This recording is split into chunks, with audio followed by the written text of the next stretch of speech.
Hello, my name is Dr. Justin Croushore.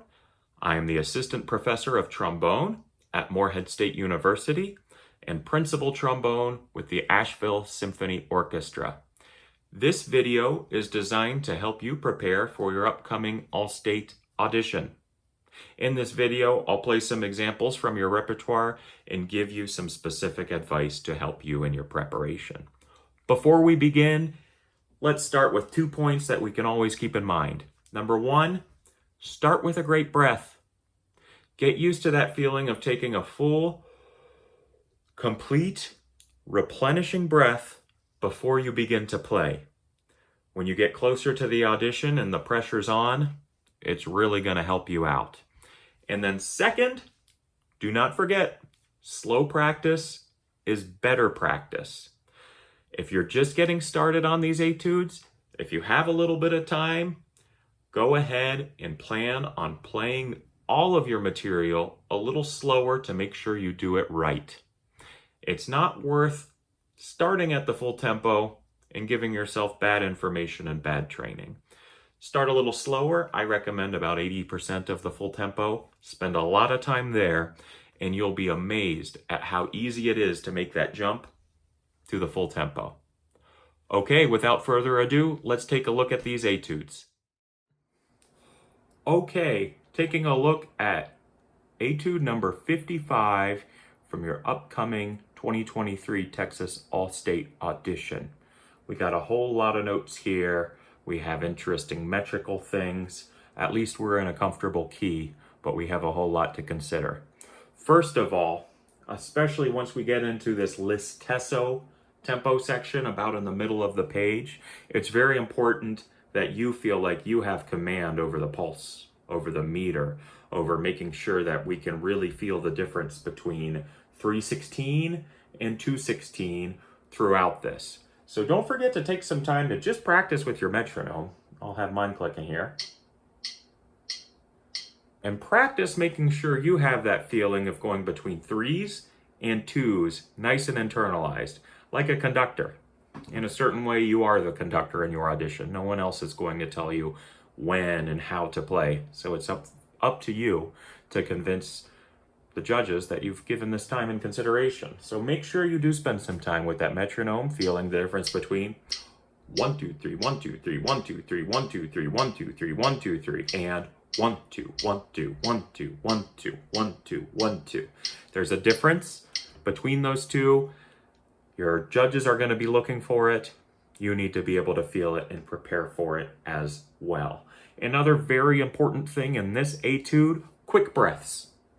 Finding that right moment to take a moment to breathe in, and also I have found when I take these quick breaths, sometimes it's critical for me to get that mouthpiece off my face for just a split second so I can reset and keep moving on. So oftentimes after long notes, I would recommend those are your best chances to sneak in a little extra air. Otherwise, I see less than 5 rests in this whole thing.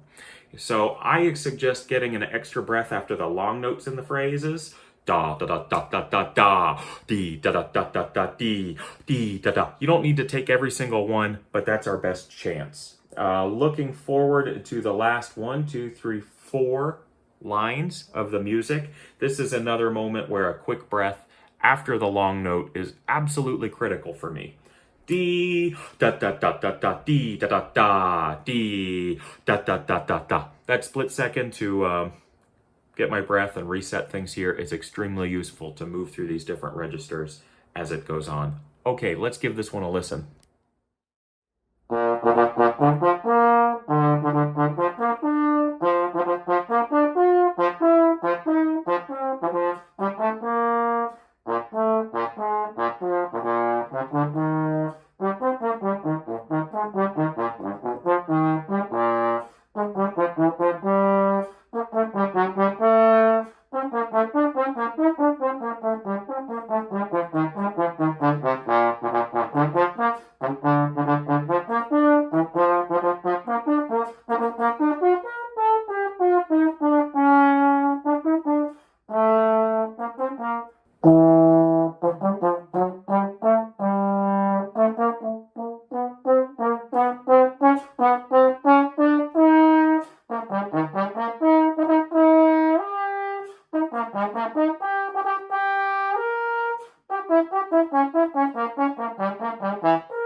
As for etude number 83, this one has plenty to keep us busy with, doesn't it?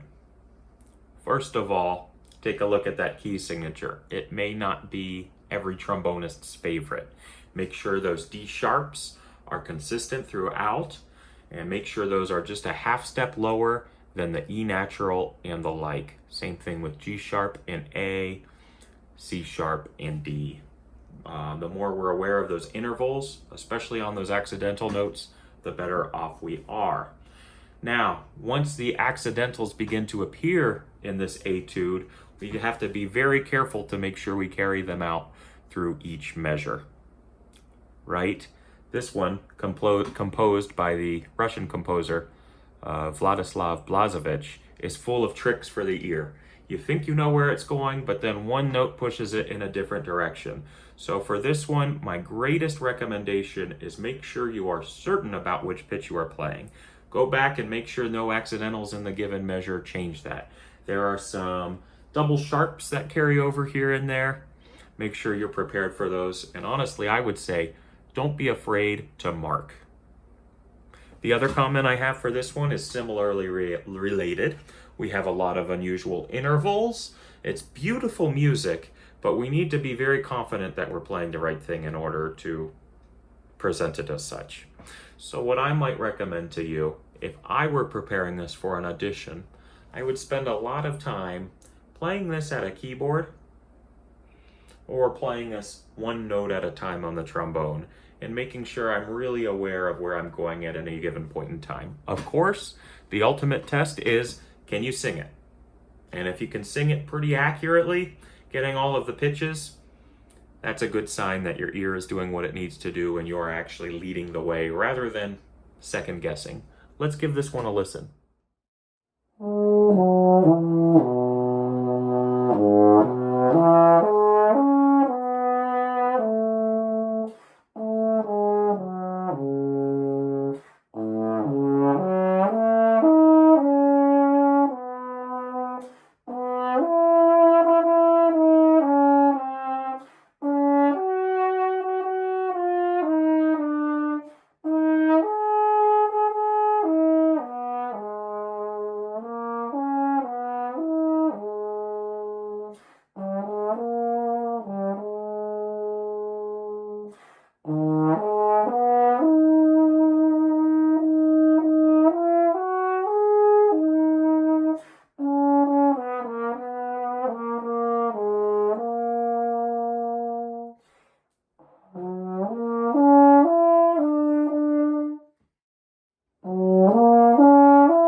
Okay, number 46 from the list.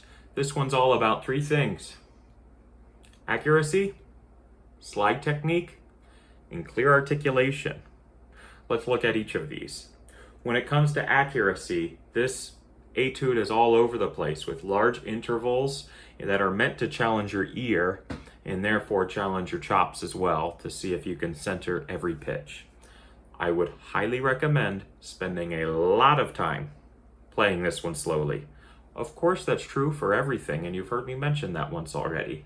But this one especially, I would spend a whole lot of time at a slightly slower than full performance tempo to really make sure it's strong in my ear. As a matter of fact, the performance that you'll hear next, I'm taking it about 10 clicks slower than marked. It's around 82 or so. That's by design, so you can hear everything go by a little slower and get a sense of where those pitches lie. This is a great one to make sure that you are aware of the difference between half steps and whole steps. There's a lot of diatonic motion on the slide, and sometimes that's by the distance of one slide position, sometimes that's the distance of two. It's very important for you to be clear about which one is which. Okay, talking about accuracy, slide technique, I think that's pretty clear in this one. Super rhythmic slide. Spend some time practicing this one with air in slide.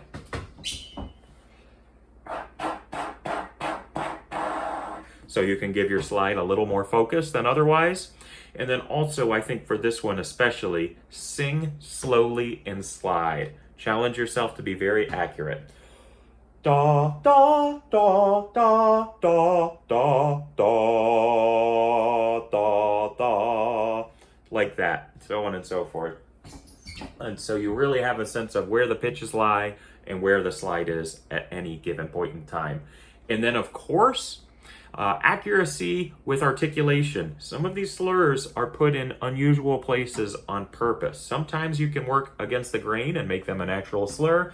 Sometimes you're going to have to use your tongue.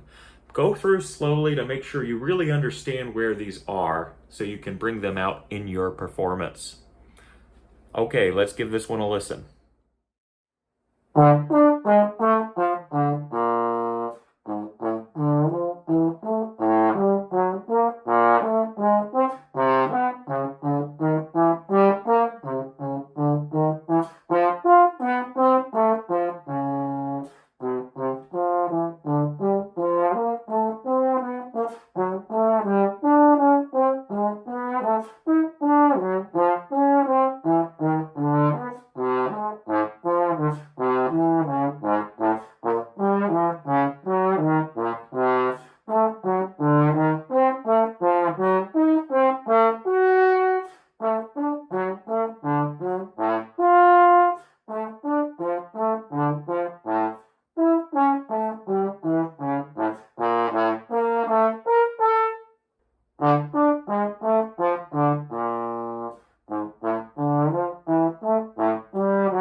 I hope this video has been useful for you.